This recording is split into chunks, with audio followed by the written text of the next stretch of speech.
Heart attack होने का 1 month पहले आपका बॉडी में क्या क्या सिम्टम्स दिखाई देगा कि आपको मालूम पड़ेगा कि इन फ्यूचर आपको हार्ट अटैक होने का चांस है। तो आपको 1 मंथ पहले अगर मालूम पड़ जाए तो आपको क्या डायग्नोसिस करना पड़ेगा, तो आपको डायग्नोसिस कैसे करना है और उसको प्रिवेंशन कैसे करना है। आपको मालूम है कि इंडिया, बांग्लादेश, नेपाल, पाकिस्तान, ये सब जो एरिया है ना एशिया का, यहाँ पर बहुत कम उम्र में हार्ट अटैक हो रहा है। 35 ईयर्स, 40 ईयर्स, 45 ईयर्स उम्र में हार्ट अटैक हो रहा है। तो उसका कारण क्या है मैंने आपको अच्छे से समझा रहा है और पूरा वीडियो कवर करेंगे कि क्या खाना चाहिए, अंडा खाना चाहिए, मिल्क खाना चाहिए, नहीं खाना चाहिए, सब कुछ कवर करेंगे। आप मन लगा के सुनिए, बहुत काम में आएगा, आपका लाइफ का सवाल है। देखिए, अचानक हार्ट अटैक होता है। सुबह उठा, रात को सो रहा है, अचानक चेस्ट में, छाती में पेन आया, पूरा बॉडी में स्वेटिंग आया, सेंसलेस हो गया, हार्ट अटैक हो गया, मौत हो गया। ऐसा नहीं होना चाहिए, पहले से सेफ्टी रहना चाहिए। देखिए, हार्ट एक ऑर्गन है, जब मासूल रहता है वहां पर भी ब्लड सप्लाई होता है, जरूरत है। हार्ट पंप करता है, पूरा बॉडी में ब्लड सप्लाई होता है, राइट। अभी ब्लड सप्लाई होने से पहले हार्ट का भी ब्लड जरूरत है। इसलिए जो कोरोनरी आर्टरी रहता है ना, मेन आर्टरी, यहां से, ये आर्टरी से हार्ट ब्लड लेता है। तो ये आर्टरी क्या है? एक पाइप है, ये पाइप का अंदर अगर कभी भी यहां पर ब्लॉकेज हो जाए, ये पाइप का अंदर ब्लॉकेज हो गया तो ब्लड यहां से यहां जाएगा? नहीं जाएगा। तो ये ब्लॉक होने के कारण यहां पर क्या हो जाएगा, ये टिश्यू में ब्लड सप्लाई नहीं हो रहा है, तो यहां पर ऑक्सीजन नहीं पहुंच रहा है, न्यूट्रिशन नहीं पहुंच रहा है, तो ये मासूल डैमेज हो जाएगा, जिसको बोलता है मायोकार्डियल इंफार्क्शन। ये होता है हार्ट अटैक। अभी ये हार्ट अटैक होने के लिए आपको 1 मंथ पहले कैसे मालूम पड़ेगा? क्या कुछ सिम्टम्स होता है, जैसे हार्ट अटैक। ये जो पाइप है, ये जो आर्टरी है, ये आर्टरी से मैंने थोड़ा सा काट यहां पर ले लिया, लेके आपको समझा रहा है। देखिए, जब सीटी स्कैन करता है, एंजियोग्राम, कोरोनरी एंजियोग्राम करता है, कैथ लैब में एंजियोग्राम होता है, तो यहां पर मालूम पड़ता है कि हार्ट में कितना परसेंटेज ब्लॉकेज है। जैसे मैंने यहां पर दिखाया आपको, ये जो 30% ब्लॉकेज हुआ, मतलब थोड़ा सा ब्लड यहां से यहां आ रहा है, जा रहा है, मतलब यहां पर भी रास्ता है अभी भी। लेकिन ये जो है 50% ब्लॉकेज हो गया, आपका छाती में, चेस्ट में, बॉडी में सिम्टम्स दिखाई देगा, हार्ट का दिक्कत चालू हो गया, ठीक है ना। 50% ब्लॉकेज है, यहां पर प्लाक थोड़ा ज्यादा है, तो और भी ज्यादा है 75% ब्लॉकेज, तो अचानक यहां पर ज्यादा हार्ट अटैक होने का चांस होता है। पूरा ब्लॉक हो गया, अचानक हार्ट अटैक हो गया, मासूल डैमेज हो गया और इंसान का मौत हो गया। अचानक हो जाता है, ठीक है ना। लेकिन ये एक दिन में नहीं होता है, धीरे धीरे होता है। प्लाक जो बनता है ना, जैसे आपको टीथ में प्लाक बनता है, ये धीरे धीरे होता है, ठीक है, धीरे होता है। लेकिन ये अचानक जो होता है, कभी भी आपको यहां पर ब्लड का कुछ क्लॉट आके यहां पर आ गया, यहां पर एनुरिज्म होता है, जो आर्टरी में एक थोड़ा सा स्वेलिंग जैसा होता है। ये एनुरिज्म एक one type of arterial tumour है। ये एनुरिज्म कभी भी ब्लास्ट मार दिया, यहां पर अचानक ब्लीडिंग हो गया, ये अचानक हो जाता है। लेकिन जो प्लाग होता है, ज्यादा सा जो प्लाग बनता है, ये जो प्लाग बन रहा है ना, ये जो ब्लॉकेज बन रहा है धीरे धीरे, फैट डिपॉजिट होके, शुगर, ज्यादा डायबिटीज होके, ये जो बन रहा है, ये धीरे धीरे होता है। अभी क्या होता है, आपको हार्ट अटैक होने से पहले आपको मालूम पड़ सकता है ये अगर हो रहा है, तो कैसे मालूम पड़ेगा?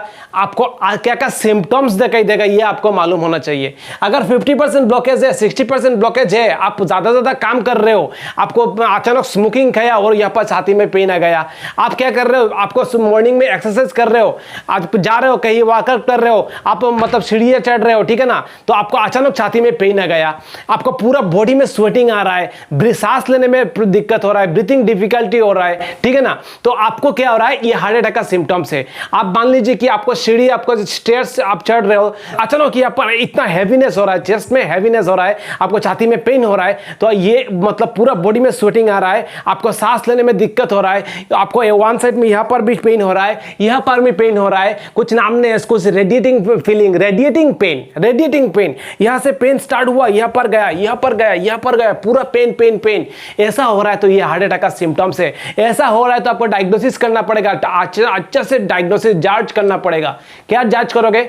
आप जाओगे हॉस्पिटल में, गवर्नमेंट हॉस्पिटल में जाओ, प्राइवेट हॉस्पिटल में जाओ, जाके आपको सिंपल एक ECG कर लो, उसको गैस का पेन बोल के आप घर में मत बैठो।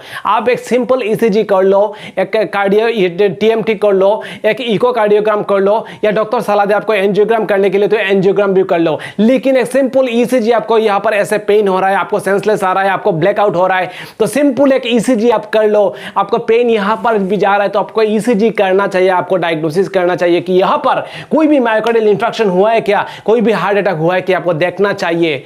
ये देख लो तो आपको डॉक्टर यहाँ पर आपको कोई भी ट्रीटमेंट स्टेप लेगा, आपको कुछ मेडिसिन भी दे सकता है, यहाँ पर आपको अगर जरूरत पड़े तो यहाँ पर बेलून भी बैठा सकता है, स्टैंड भी बैठा सकता है, ये ट्रीटमेंट है। लेकिन आपको मालूम नहीं, आप उसे इग्नोर कर रहे हो तो क्या होगा, इन फ्यूचर पूरा बड़ा हार्ट अटैक हो जाएगा। जैसे ये मेन ब्रांच है, यहाँ पर अगर बड़ा हार्ट ब्लॉकेज हो जाए तो ये पूरा हार्ट ब्लॉक हो जाएगा। बात सही है ना? अगर यहाँ पर ब्लॉक हो तो यहाँ पर छोटा सा ब्लॉक है तो यहाँ पर छोटा सा हार्ट अटैक होगा, जिसमें आपको कोई दिक्कत ना भी हो, थोड़ा थोड़ा सिम्टम्स हो सकता है। तो आपको इसको सिम्टम्स देखा ही दे रहा है तो आपको ट्रीटमेंट लेना चाहिए, ठीक है। तो अभी आपको मालूम पड़ना चाहिए क्या क्या रीजन है जिसका कारण आपको हार्ट अटैक होता है। मेन होता है कोलेस्ट्रॉल।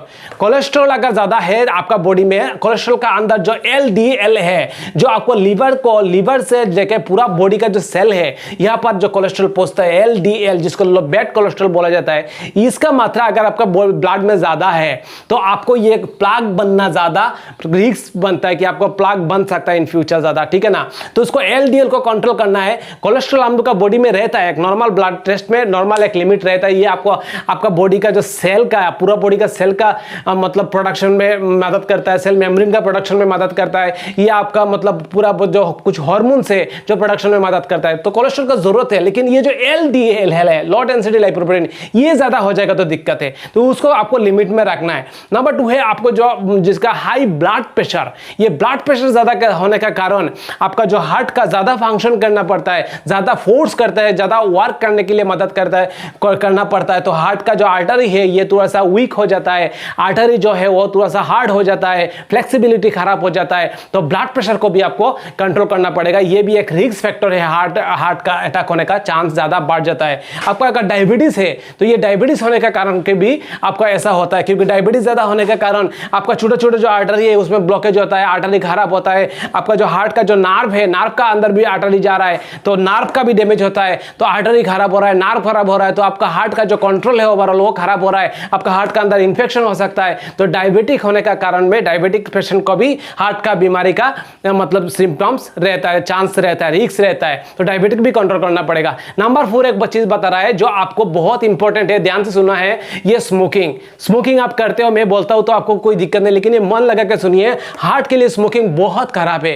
क्योंकि स्मोकिंग जब करते हो आप, जो निकोटीन लेते हो या जो कार्बन मोनोऑक्साइड लेते हो, उसमें क्या होता है, हार्ट को क्या लगता है, कुछ टॉक्सिन आपका बॉडी में चला गया, हार्ट ज्यादा से ज्यादा पंप करता है, कभी कभी पाल्पिटेशन होता है क्या नहीं, कभी कभी पाल्पिटेशन होता है। तो ये स्मोकिंग का कारण, कार्बन मोनोऑक्साइड लेने के कारण आपका आर्टरी डैमेज होता है और आपका हार्ट में इफेक्ट आता है। ये मेन आर्टरी है, हार्ट का जो कोरोनरी आर्टरी, यहां पर ब्लॉकेज होता है, ये कारण में हार्ट अटैक ज्यादा होता है, ठीक है ना। तो उसको आर्टरी को सेफ रखने के लिए आपका जो रिस्क फैक्टर बताया, ये cholesterol, diabetes, high blood sugar, high blood pressure, ये सब आपको मेंटेन रखना है। स्मोकिंग नहीं करना है, ज्यादा अल्कोहल आपको नहीं लेना है, तो आपको ये सब कंट्रोल करना है। अभी आ गए लाइफस्टाइल, और आपको ज्यादा लाइफस्टाइल और डाइट आपको मेंटेन करना है।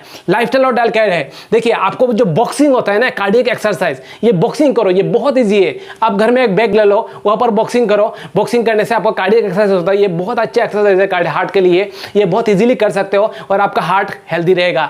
नंबर 2 है आपको जो जितना सारा कार्डियक एक्सरसाइज होता है, बहुत सारा कार्डियक एक्सरसाइज, रनिंग करो, जॉगिंग करो, स्विमिंग करो, ठीक है ना। आप कुछ भी कार्डियक एक्सरसाइज जहां पर हार्ट का जो ब्रीथिंग है जो वो ज्यादा होता है, हार्ट रेट इंक्रीज होता है, वो आप मेंटेन करो तो आप ठीक हो जाओगे, ठीक है ना। आपका हार्ट हेल्दी रहेगा। और आपको हार्ट का प्रिवेंशन, आपको ओवरवेट कभी नहीं होना चाहिए। बॉडी में अगर ओवरवेट ज्यादा है तो उसको आपको कम करना है। ओवरवेट ज्यादा होने से आपका जो ब्लड प्रेशर है वो भी ज्यादा होता है, क्योंकि ब्लड सर्कुलेशन पूरा बॉडी में बहुत ज्यादा करना पड़ता है। जितना बॉडी है उसको पूरा ब्लड सप्लाई देना पड़ता है, तो हार्ट को ज्यादा काम करना पड़ता है, इसलिए हार्ट का ऊपर इफेक्ट होता है। तो ओवरवेट कभी भी नहीं रखना है। ओवरवेट बॉडी में अगर ज्यादा है, ओबेसिटी है, तो आपका क्या होगा, हार्ट में दिक्कत आ सकता है। आपको ये सब मेंटेन करना है, आपको कार्डियक एक्सरसाइज करना है। और जो डाइट है ये बहुत इंपॉर्टेंट है। हार्ट के लिए कुछ अच्छा डाइट करो। बहुत बोलता है कि हार्ट के लिए अंडा अच्छा नहीं है, एग अच्छा नहीं है, लेकिन दिन में आकर आप एग खा सकते हो। दिन में सिंगल एग लो तो वो कोई दिक्कत नहीं करेगा, क्योंकि एग का अंदर जो फैट रहता है वो हेल्दी फैट है। मिल्क ले सकते हो क्या? हाँ, जरूर मिल्क ले सकते हो, लेकिन मिल्क आप स्किम मिल्क ले सकते हो। क्या क्या बोला, SKIM, skim milk, milk, skim milk. ये जो मिल्क है ना, ये एक्चुअली क्या है, आप हीट किया, उसका ऊपर जो आपको जो लेयर बनता है उसको फैट है, वो फैट जो 3% फैट रहता है उसको आप हटा दो। आप हीट करके 10 मिनट बाद जो रहता है उसको रेफ्रिजरेटर करके जो ऊपर में जो लेयर होता है उसको हटा दो, इसके बाद आप खा सकते हो मिल्क, कोई दिक्कत नहीं है। और आप जितना सारा मार्केट में जो वेजिटेबल्स है, डिफरेंट कलर का जो वेजिटेबल्स है, ये आप लो, दिन में 3-4 फ्रूट्स लो। आप जो साइट्रिक फूड रहता है ये हार्ट के लिए बहुत अच्छा है, जैसे ऑरेंज, लेमन, ये बहुत अच्छा होता है। ग्रेन्स जितना होता है ये सब खाना है, और लो कार्ब खाना है, कार्बोहाइड्रेट ज्यादा नहीं खाना है। बाकी खाना आप वेजिटेबल्स खाओ, फ्रूट्स खाओ, मतलब जितना सारा ग्रेन्स होता है ये सब खाओ, जितना सारा एंटीऑक्सीडेंट रहता है ये सब फूड आप खाओ, जो हार्ट के लिए बहुत अच्छा है, आपका ब्लड वेसल के लिए अच्छा है, आर्टरी के लिए अच्छा है, तो आपका हार्ट भी ऑटोमेटिकली अच्छा रहेगा। और कोशिश करना है आपको कि मतलब अगर हार्ट में कोई दिक्कत है तो एक कार्डियोलॉजी डॉक्टर से लेके आप एक चेकअप कर लो, साल में एक बार, 6 महीना में एक बार एक ECG कर लो, करके आपका हार्ट का चेकअप कर लो कि कोई दिक्कत हो रहा है क्या नहीं। और एक कार्डियक डॉक्टर को देखा के आप रिपोर्ट कर लो, आपका हार्ट का कुछ ब्लड टेस्ट भी होता है, कार्डियक डॉक्टर आपको देगा, आपको हार्ट का चेकअप करेगा और आपका हार्ट हेल्दी रहेगा। अच्छा लगता है यार, जरूर ये आपको हार्ट को ध्यान में रखो, क्योंकि हार्ट अटैक अचानक होता है, आपको बोल के नहीं आता है, इसलिए हार्ट को केयरफुली रखना है। जो जो बोला मैंने, ये डायबिटीज, कोलेस्ट्रॉल और ये शुगर, ये सब मेंटेन रखना है, स्मोकिंग नहीं करना है, और वेट ज्यादा नहीं करना है। वेट अगर ज्यादा है तो उसको कंट्रोल में रखना है, ये सब मेंटेन करो, और फैमिली रिलेटिव सबके साथ शेयर करो, ठीक है ना। नया चैनल है यार, सब्सक्राइब करो, बेल आइकन ऑन करो, ज्यादा से ज्यादा शेयर करना वीडियो, मेरा नया चैनल मोटिवेशन करना, मैं ज्यादा से ज्यादा वीडियो आपके लिए बनाएंगे। थैंक यू सो मच यार, लाइक देना, जरूर शेयर करना। Tata bye bye. Cardiac doctor को देखा ना, चेकअप कर लेना, ठीक है।